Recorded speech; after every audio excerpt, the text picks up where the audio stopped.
Hello बच्चों, स्वागत है आप सभी का राहुल एकेडमी की एक और बेहतरीन वीडियो में। प्यारे बच्चों, आज हम लोग क्लास 10th की साइंस में जो फिजिक्स का पार्ट है उसका हम लोग चैप्टर नंबर 1 पढ़ेंगे, जिसका नाम है प्रकाश, यानी कि प्रकाश का परावर्तन तथा अपवर्तन। ये क्या होता है, इन सभी चीज़ों को हम लोग इस चैप्टर के अंतर्गत बिल्कुल डिटेल स्टडी करेंगे।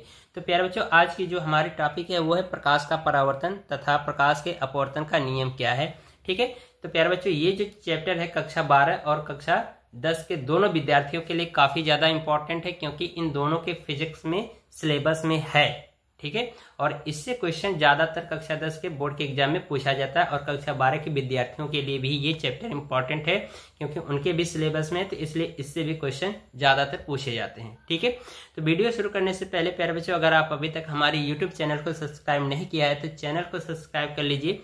वीडियो अंत तक देखिए, वीडियो पसंद आती है तो वीडियो को लाइक और शेयर जरूर करिएगा। ठीक है, तो चलिए बिना किसी देरी की आज की वीडियो को शुरू करते हैं। ठीक है, तो प्यारे बच्चों देखिए, यहाँ पर हेडिंग डाल रखा है मैंने, प्रकाश का परावर्तन। अब प्रकाश का परावर्तन क्या होता है, इसके बारे में हम लोग पहले डिटेल चित्र के माध्यम से समझ लेते हैं, फिर इसके बाद इसकी परिभाषा और फिर इसके बाद प्रकाश के परावर्तन के नियम को भी जानेंगे। ठीक है, तो यहाँ पर हम लोग सबसे पहले लेंगे एक कोई समतल दर्पण।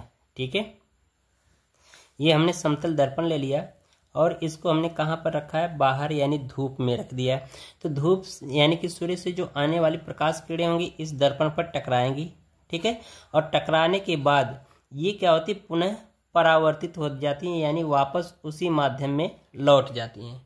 ठीक है, यानी कि जो सूर्य से आने वाली जो किरणें होती हैं वो क्या होती हैं, किसी समतल चिकने पृष्ठ पर या दर्पण पर टकराती हैं और टकराने के पश्चात वापस उसी माध्यम में क्या होती हैं, लौट जाती हैं। तो ये पूरी घटना क्या कहलाती है, प्रकाश का परावर्तन कहलाती है। ठीक है, तो जो प्रकाश किरण दर्पण की तरफ आती है तो इसको कहते हैं आपतित किरण। ठीक है, आपतित किरण। और जो दर्पण से टकरा करके वापस जाती है इसको हम लोग कहते हैं परावर्तित किरण। ठीक है, ये चीज समझ में आया। तो आइए हम लोग परिभाषा को समझ लेते हैं। ठीक है, अगर चीजें समझ में नहीं आई होंगी तो एक बार वीडियो को बैक करके जरूर देख लीजिएगा। ठीक है, तो आइए परिभाषा समझ लेते हैं। तो यहाँ पर देखिए लिखा गया है कि जब कोई प्रकाश किरण किसी चिकनी या चमकदार पृष्ठ से टकराती है तो वह टकराने के पश्चात वापस उसी माध्यम में लौट जाती है। इस घटना को हम लोग क्या कहते हैं, प्रकाश का परावर्तन कहते हैं, जैसा कि यहाँ पर मैंने चित्र में आपको समझाया है। ठीक है, आइए अब हम लोग प्रकाश के परावर्तन का नियम क्या होता है इसको भी जानेंगे। ठीक है, तो प्रकाश का परावर्तन का नियम क्या है इसको भी हम लोग चित्र के माध्यम से समझ लें पहले। और ये प्रकाश के परावर्तन के निम्नलिखित 2 नियम होते हैं, तो दोनों नियमों को हम लोग चित्र के माध्यम से पहले जानेंगे। ठीक है, तो प्यारे बच्चों यही चीज चित्र को मैं आगे बढ़ा रहा हूँ। तो अब हमने कहा कि जो प्रकाश किरणें जितने कोण से इस दर्पण पर आपतित होगा, ठीक है, उतना ही कोण से क्या होता है, परावर्तित होता है। तो अब हमें ये पता नहीं कि ये इनके बीच में कितने एंगल का कोण बना है, तो इसके लिए हम क्या करते हैं, एक अभिलंब खींचते हैं यहाँ पर। ठीक है, यहाँ पर बिंदु ओ नाम दे देते हैं, और इस बिंदु ओ को यहाँ पर तीनों चीजें एक ही जगह मिली तो इसको हम लोग कहते हैं आपतन बिंदु। ठीक है, आपतन बिंदु बोला जाता है, और ये अभिलंब है हमारा। ठीक है, ये हमने क्या किया, अभिलंब खींच दिया। तो अब आपतित किरण और अभिलंब के बीच में बना कोण आई होता है, और परावर्तित किरण और अभिलंब के बीच में बना कोण आर होता है। इस आई को हम लोग कहते हैं आपतन कोण, आर को बोलते हैं परावर्तन कोण। ठीक है, तो इसका नियम क्या हो जाएगा, यहाँ पर देखिए पहला जो नियम होगा परावर्तन का वो होता है आपतित किरण कामा परावर्तित किरण तथा आपतन बिंदु पर खींचा गया अभिलंब तीनों एक ही तल पर होते हैं। ये इसका पहला नियम हो जाएगा। ठीक है, दूसरा नियम क्या होता है कि हमने कहा कि जितना कोण आई होता है उतना ही कोण क्या होता है, आर भी होगा, क्योंकि अगर कोई भी कोण ये है, ठीक है, तो उस पर हम क्या करते हैं, अभिलंब खींच देते हैं। तो ये अभिलंब क्या करता है, दोनों कोणों को यानी कि उस कोण को 2 बराबर भागों में बांट देता है। तो ये हमारा पूरा कोण था, अब हमने इस पे अभिलंब खींचा, तो अब ये अभिलंब क्या करेगा, इनको 2 बराबर भागों में बांट देगा। ठीक है, तो इसलिए यहाँ पर जो कोण आई है वो कोण आर के बराबर हो जाएगा। तो हम कहेंगे कि आपतन कोण तथा परावर्तन कोण दोनों आपस में बराबर होते हैं। ठीक है, अर्थात हम ये कह सकते हैं कि जो कोण आई है वो कोण आर के क्या होगा, बराबर होगा। तो ये प्रकाश के परावर्तन का दूसरा नियम होता है। ठीक है, तो ये चीज समझ में आया। तो आइए अब हम लोग इसके नियम को यहाँ पर लिखेंगे। तो यहाँ पर लिखेंगे प्रथम नियम, तो लिखेंगे आपतित किरण, आपतित किरण, कामा परावर्तित किरण, आपतित किरण कामा परावर्तित किरण तथा आपतन बिंदु तथा आपतन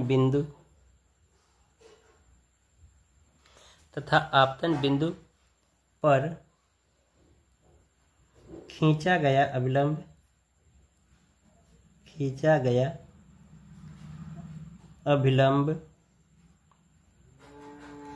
अभिलंब तीनों एक ही तल में होते हैं, तीनों एक ही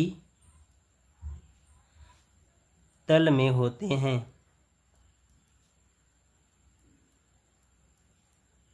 ठीक है, ये हमारा क्या कहलाता है, परावर्तन का पहला नियम। ठीक है, अब हम लोग जानेंगे परावर्तन का दूसरा नियम।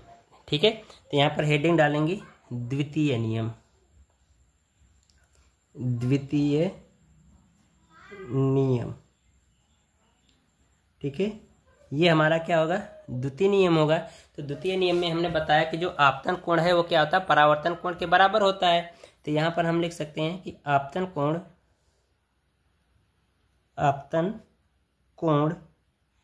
ठीक है, आपतन कोण को हम आई से दर्शा रहे हैं, तो यहाँ पर आई लिख देंगे। आपतन कोण तथा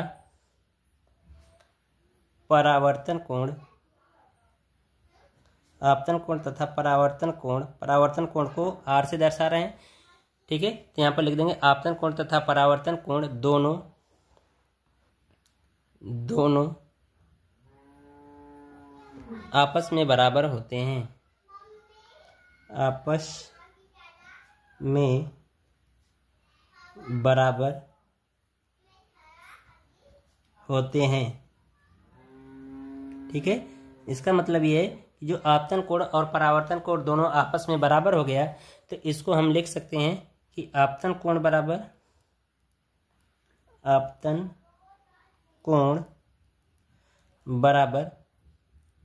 परावर्तन कोण,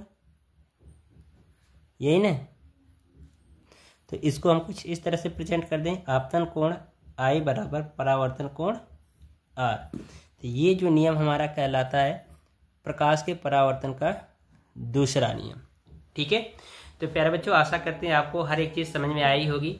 अगर चीज़ें समझ में आई होंगी तो वीडियो को लाइक और शेयर कर दीजिएगा, और साथ ही साथ चैनल को सब्सक्राइब करना न भूलिएगा। मिलेंगे इसी तरह से एक और मज़ेदार वीडियो में, तब तक के लिए गुड बाय, थैंक यू।